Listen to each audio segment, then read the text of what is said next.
We'll press on with chapter 24. This one's pretty short. All right, verse 1. And he said unto Moses, Come up unto the Lord, thou and Aaron, Nadab and Abihu, and 70 of the elders of Israel, and worship ye afar off. And Moses alone shall come near the Lord, but they shall not come nigh, neither shall the people go up with him. So some of these people can go part way up, I guess, and stop, and Moses is going to go up the rest of the way. And Moses came and told the people all the words of the Lord and all the judgments. And all the people answered with one voice and said, All the words which the Lord hath said, we will do. And Moses wrote all the words of the Lord and rose up early in the morning and builded an altar under the hill and 12 pillars according to the 12 tribes of Israel. And he sent young men of the children of Israel, which offered burnt offerings and sacrificed peace offerings of oxen unto the Lord. And Moses took half of the blood and put it in basins, and half of the blood he sprinkled on the altar. And he took the book of the covenant and read in the audience of the people.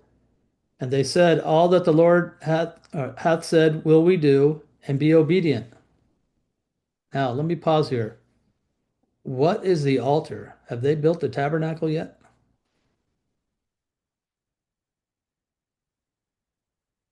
Altar Uh, and isn't it? what? The altar incense, right? Well, I'm going to say they don't have that yet. So they have some kind of altar, just like Abraham would build an altar, and just like Noah would build an altar. I guess they built an altar here. This isn't the brazen altar that they're going to do sacrifices on because they haven't been given that to build yet. That's going to basically take up the rest of the book of Exodus, talking about those things and actually building those things. So I'm guessing this is just another altar that temporary, but I don't really know. It just dawned on me as I was reading it. He took the book of the covenant. What book is that? Well, Moses has been writing some of this down. I don't know if it's becoming the book of Exodus or it's some other thing that he's written. All right. So let me read verse 7 again. And he took the book of the covenant and read it in the audience of the people, and they said, All that the Lord hath said we will do, and be obedient. And Moses took the blood and sprinkled it on the people, and said, Behold, the blood of the covenant which the Lord hath made with you concerning all these words. And I'll pause there and say, when we studied covenants and testaments, I don't know, a few months ago, the New Testament will talk about both a covenant and a testament here. Why is there a testament here? Well, something's died. It's obviously not Jesus. The Lord hasn't died because he can't. But these animals are a type of Christ, and they have died, and so you have a testament established here. But it's not called that until the New Testament. It's only called the covenant. So you have a covenant and a testament here. But in the New Testament, when Jesus dies, the New Testament comes, but the new covenant doesn't come. The new covenant's going to come at his second coming, whereas the New Testament came at his first when he died. But both of them are concurrent back here, and the Old Testament doesn't talk about it as a testament. So hopefully you remember that, or you can go watch that. But people get covenant and testament confused. They're not the same. The Old Testament and Old Covenant essentially were, but the New Testament and covenant are definitely not. We are under the New Testament. We are not under a new covenant. The covenant will be with Israel. All right, verse 9. Then went up Moses and Aaron and Nadab and Abihu and 70 of the elders of Israel. And they saw the God of Israel. Whoa.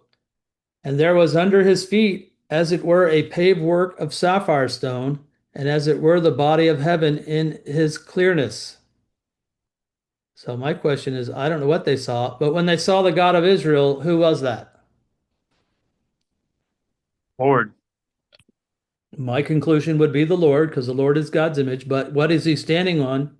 I don't know if this is something manifested or something that they're seeing in a vision. It doesn't say anything like that, but they see something here.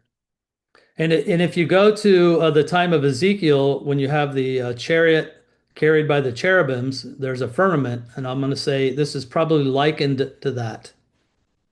And the firmament is in some sense, like a platform that could be stood upon or ridden upon, but I don't really know. I'm just trying to make some comparison. All right, verse 11. And upon the nobles of the children of Israel he laid not his hand.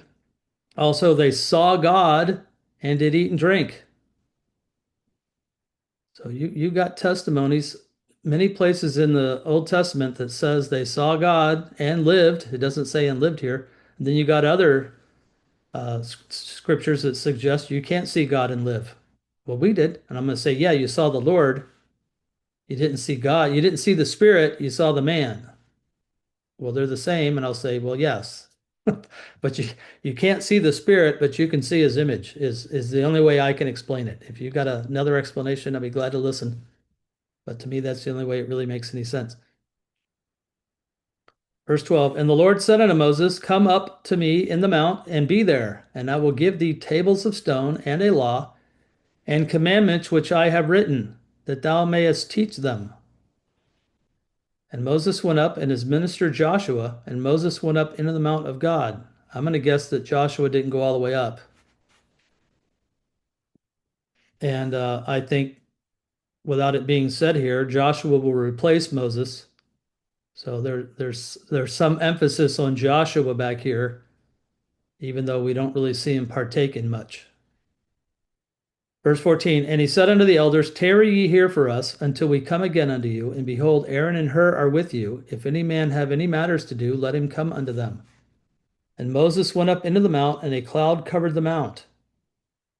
So this is what I'm saying. Did Joshua go up? It doesn't say. Maybe he didn't. You might say that he did, but verse 16, and the glory of the Lord abode upon Mount Sinai, and the cloud covered it 6 days. And the seventh day he called unto Moses out of the midst of the cloud.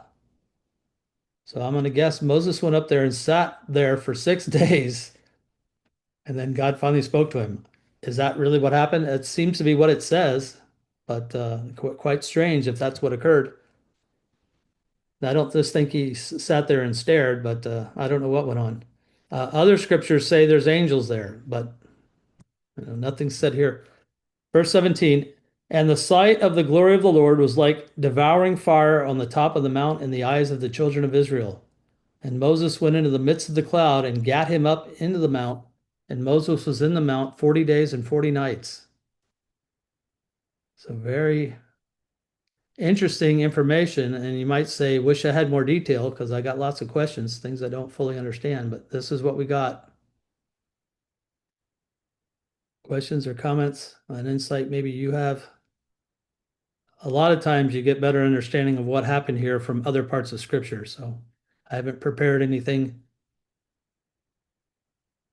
All right. The sight of the glory of the Lord was like a devouring fire. Now people will say the Shekinah glory, but of course those words aren't in our Bible.